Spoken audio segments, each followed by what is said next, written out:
Welcome to Beyond the Coverage. I'm Chris Horner. Today's episode brought to you by the Horner Cycling Foundation and Worthy Brewing. Thank you, Worthy Brewing, for sponsoring the Cascade Cycling Classic on August 10th. If you guys click the link down below, if you can help out sponsorship-wise, or if you can just volunteer, that'd be fantastic. We need some help, of course, with some more bodies out there. So Molly, who's putting on the race for Cascade Cycling Classic August 10th, she'd love to have some extra volunteers and some extra funds too if you can help out. Now, let's get into today's stage. What do I want to talk about? Well, Tadej Pogacar, let's back up the film a couple days because he won the Tour de France. He won the 24 Tour de France in amazing, dominant style throughout the whole 3 weeks. He did have some mistakes, and if I take you back into his interview after the individual time trial on stage 21 of the Tour de France, well, Tadej Pogacar said afterwards that everything was perfect. Everything is never perfect. That's impossible. I have never had a perfect race, one-day race, or a perfect, certainly 3 weeks of racing. So we want to talk about that, but also in his interview, he talked about how the last two Tours de France, that he had things go wrong. He made mistakes. What's he talking about, the mistakes that he made, and what's he talking about being perfect in 2024? Well, let's talk about that a little bit and go back into the 2022. With stage 11. Now, if I back the film up a little bit before stage 11, remember, Tadej Pogacar was amazing on stage 4 that Wout van Aert won.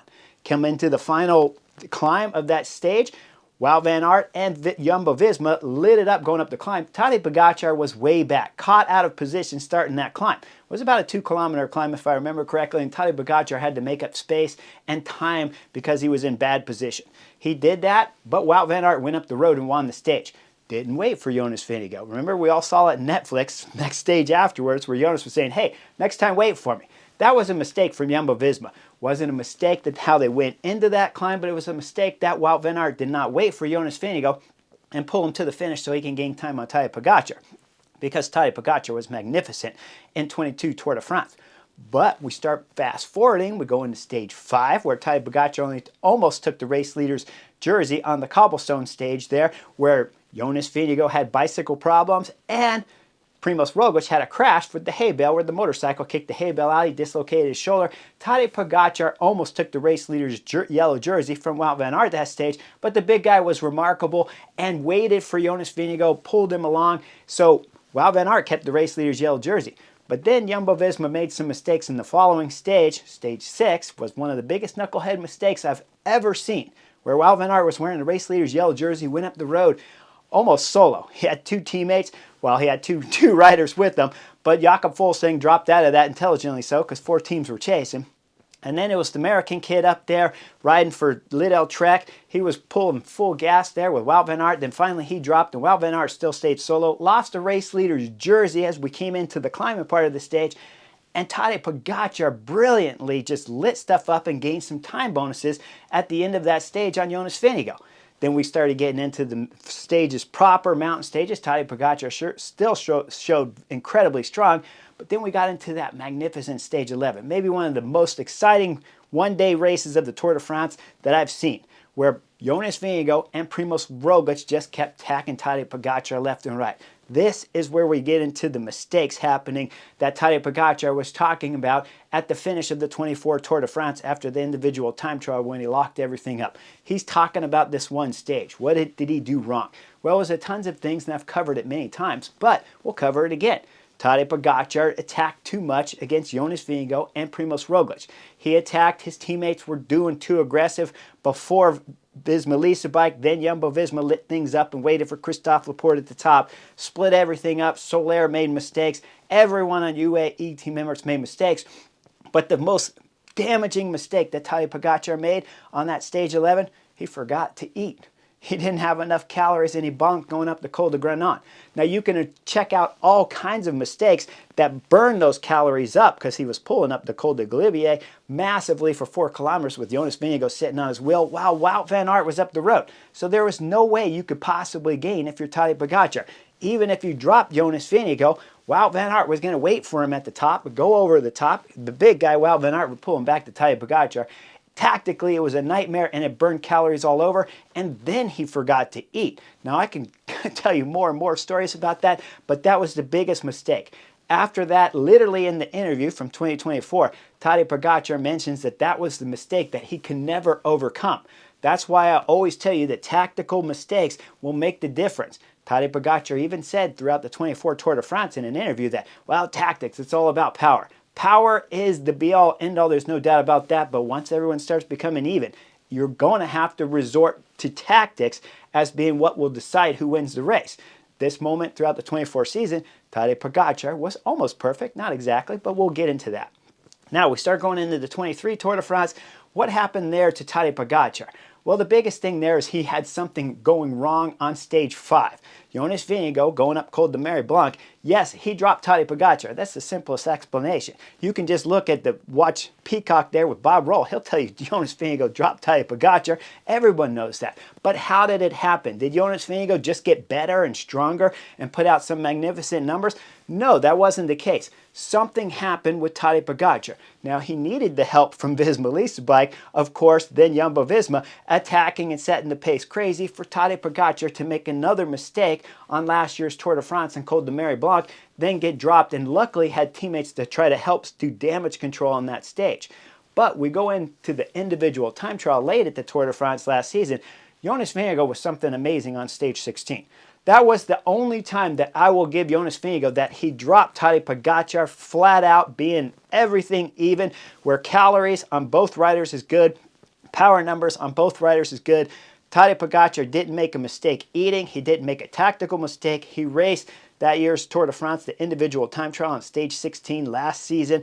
He raced it fantastic. He put a minute into all of the competition behind him, and that guy's name sitting third on that stage was Wout van Aert. But he got beat by Jonas Vingegaard. The one time throughout all of the Tours de France that we've seen in the past 4 seasons, that was the one time where I believe Jonas Vingegaard just cold smoked Tadej Pogacar, and there was no tactical mistake from Tadej Pogacar, no calorie bonk, no team tactics that was made wrong whatsoever. But he just couldn't do anything about it. Jonas Vingegaard put out amazing numbers and demolished the peloton. There's no doubt about it. Stage 17 arrives the next day in the mountain, and we all remember Tadej Pogacar saying on the radio, "I'm dead, I'm done," telling his teammates, the ones that could, Adam Yates, could go up the road. The other ones, of course, had to stay with Tadej Pogacar and do damage control there so that the Slovenian can stay second on the general classification. Those are the big-time mistakes that Tadej Pogacar was talking about in his interview in the past 2 Tours de France. So when we get into this year's 24 Tour de France that just finished, what were his mistakes? I'll take you back to stage 4 of the Tour de France when they went up to Col de Galibier and Tadej Pogacar attacked 800 meters from the top. That was a mistake. At that point in time, it's a little bit too late in the race. Not a massive mistake. I don't mean it was like catastrophic, but it could have been done better. He could have had his teammates working, gelling better together. When we saw, of course, Joao Almeida on the front pulling like crazy, and then asking, where is Juan Ayuso? Where is Juan Ayuso at this moment? If I'm coming into the 24 Tour de France and Juan Ayuso crashed at the Dauphiné, unless I'm the director sportif or the trainer there at UAE Team Emirates, and I have seen some unbelievable, spectacular watts per kilo in the training before the Tour de France starts, I'm going into stage 4, and Juan Ayuso, you are on the front starting that climb if we want to light things up on that stage. I'm saving Adam Yates 100% because we already saw Adam Yates win the Tour of Swiss. We saw Almeida look almost as even, if not better, in some circumstances at the Tour of Swiss than Adam Yates did. Adam Yates is still more explosive than Almeida, but Almeida's more of a diesel engine. But Juan Ayuso crashed at the Dauphiné. So unless I'm the trainer and saw something unbelievable in training from the time Dauphiné finished to this time the stage 4 started, Juan Ayuso is the first person to ride. Out of those 3 riders, there's no doubt about it. You run Soler, you run Sivakov first to soften up the field. You put Juan Ayuso on the front on stage 4 before you put Almeida, and certainly before you put Adam Yates in there. So when they ran Adam Yates first, that was their first mistake. When Almeida had to look back and ask Juan Ayuso to get on the front and start working with him, that was their second mistake. The third mistake, Tadej Pogacar on stage 4, when there's wind blowing all over while you're going up this climb and there's crosswinds coming, you sit up there on your teammate's wheel, and you don't let Jonas Vingegaard sit on your teammate's wheel and get a draft when the wind's coming cross while you're further back than him. You stay with your teammates, especially when you're down to 3 teammates left. You have your teammates, they're echeloned over. I don't run Adam Yates first, as I've told you guys already many times. I run, of course, Juan Ayuso on the front. I run Almeida, then I run Adam Yates, and then I have Tadej Pogacar, 4 riders lined up, all in UAE Team Emirates color, and I put them in the gutter, and I have everyone behind me not getting a fantastic draft off of the wheel there of Tadej Pogacar. I light the team up. I have them work in harmony all the way up to under 3 kilometers to go. Maybe I call it about 2 kilometers to go when I'm Tadej Pogacar and I have Adam Yates selling out 100%, blowing the field up. Then I'm going at just under 2 kilometers to go so that you smash Jonas Vingegaard because he's been in the wind a little bit longer. He's used 5%, 3% more energy than Tadej Pogacar. He blows immediately. Tadej Pogacar gains more time. I think they left at least 30 seconds on the table after stage 4 was all said and done. I know Tadej Pogacar won stage 4, so you don't have to leave that in the comments to me. But I think he could have gotten more time that day and could have demolished the field, and with that more time gave him a little bit more of a cushion. Now, the next mistake he made, of course, has got to be stage 9, the gravel stage. Remco Evenepoel saved Tadej Pogacar's mistake there when Tadej Pogacar was the first of the GC3 favorites to start attacking. That day they had 4 because Primož Roglič was still in the race at that moment and had yet to crash out. But when we're talking about the first 3, once Tadej Pogacar attacked just under 100 kilometers to go, somewhere around just under 90 if I remember correctly. Tadej Pogacar attacked. Remco Evenepoel, he was a knucklehead. He closed the gap. At that moment, you don't close the gap. This is your ace card right here. You let Tadej Pogacar go up the road way too late, way too early, with too many kilometers still to go in the race. You let him go up the road. If you can't bring back the Slovenian with 90 kilometers to go, you aren't going to win the Tour de France anyways. But remember, you have Soudal Quickstep that can work together. You have Visma Lease Bike that can work with Soudal Quickstep. And for certain, Primož Roglič is going to put some rider from Red Bull Hansgrohe on the front. So you have 3 teams chasing, one Tadej Pogacar with 90 kilometers to go. If you can't catch him, you weren't going to win the Tour de France anyways, but certainly you can wear out his legs. Tadej Pogacar tactically made a huge mistake on stage 9 at that moment attacking, and Remco Evenepoel, by closing that gap with Jonas Vingegaard on his wheel, who later wouldn't work, that was a mistake from Remco Evenepoel to close that gap because that saved the legs of Tadej Pogacar. He backed off. We saw some more exciting attacks, of course, on that stage, but Tadej Pogacar, next time wait until there's 2 gravel stone sections to go. Next time use your teammates more effectively throughout stage 9 to place you better at the front and to drive it harder so you wear everybody out and then attack later. We already know on stage 9 that Visma Lease Bike were going to drive like crazy throughout all of the gravel sections, and so they were going to help make it hard. You put your team up there with Visma Lease Bike, you start drilling it, make it hard. You go into those final 20 kilometers, you start attacking there with 2 sections to go. We already saw Jonas Vingegaard come off your wheel there. He got saved by Christophe Laporte and Jorgensen saving him on that stage and bringing him back up to Tadej Pogacar. But if those guys were already tired and worked and you hadn't attacked multiple times with 90 kilometers to go, maybe then you put in that acceleration and they can't bring you back and you gain some time on stage 9. We'll call it 20 seconds, maybe 30 at the most on stage 9. I wouldn't even care if the Slovenian Tadej Pogacar didn't attack at all, but if you're going to attack, at least attack late. At least use all your teammates throughout the stage and destroy the competition because Visma Lease Bike, as I already said, would have ridden at the front. We saw that. That's factual. There's no doubt about it. Now, the next mistake has to be stage 11 for Tadej Pogacar. He attacked too early. There were still multiple climbs left, and the last climb was a softer climb at under 6%. Tadej Pogacar attacked. He got the gap on Jonas Vingegaard, but of course, Jonas Vingegaard had some help behind because Primož Roglič was starting to come on form. The Slovenian back there attaches on with Visma Lease Bike's Jonas Vingegaard. They work together. They get caught from behind because Carlos Rodriguez was flying. Remco Evenepoel was having some problems on the descent, but everything came back together.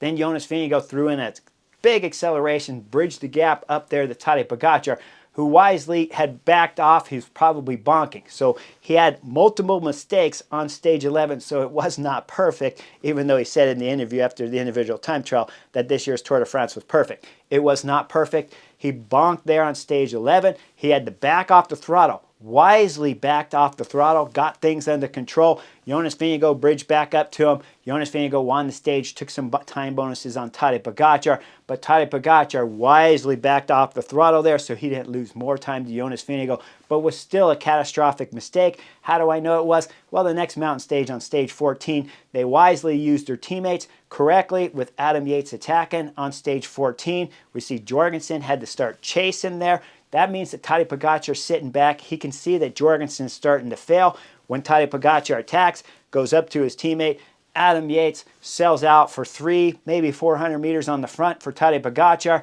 gives the Slovenia a little bit of a rest while Jonas Vingegaard is chasing back there, and then Tadej Pogacar solos the stage to take his second stage at the 24 Tour de France. Now everything from after stage 11 to the finish of this year's Tour de France in 2024, the Slovenian's right. He was perfect. Tactically, it looked fantastic. When they won late in the Tour de France to win stage 19, I love that tactic, even putting your team on the front. There are shorter stages. The risk was very limited there. He smashes everyone. Wins, of course, his 4th stage there, backs it up with stage 20 win, and then, of course, wins the individual time trial to my liking, which I asked for, to win stage 20 and to win stage 21, which the Slovenian did. And I thought his tactics, everything from stage 14 to the finish was perfect. So in his interview, wasn't exactly perfect, but everything from 14 to the end, Tadej Pogacar was. Now, was I happy with everything the Slovenian did? Absolutely not. But was he close to perfect? Yes, he was at the 24 Tour de France. We're going to see some big-time battles coming, though, next year in 2025. There's no doubt about it. Remco Evenepoel, the Belgian kid, he has shown that his level has come up, but tactically, his director sportifs have let down Remco Evenepoel in teaching him the right way to race his bike. But physically, Remco Evenepoel is getting better, and at 24 years of age, he's got time to get better before next year and, of course, the years to come. So Tadej Pogacar has to sharpen up that tactics because sooner or later, once Jonas Vingegaard is 100%, once Remco Evenepoel is 100%, once Primož Roglič stops crashing, hopefully very soon, we're going to see those 3 riders come up, and tactics will be what separates all 4 of these, the best riders in the world of the professional peloton. Tactics will be what separates these 4 riders. Tadej Pogacar still has room to sharpen up his tactics and gain some more time on the favorites. We saw that this year, and I explained it to you hopefully perfectly up here on Beyond the Coverage. Make sure you guys like and subscribe. I'll see you guys on the next adventure for Beyond the Coverage real soon.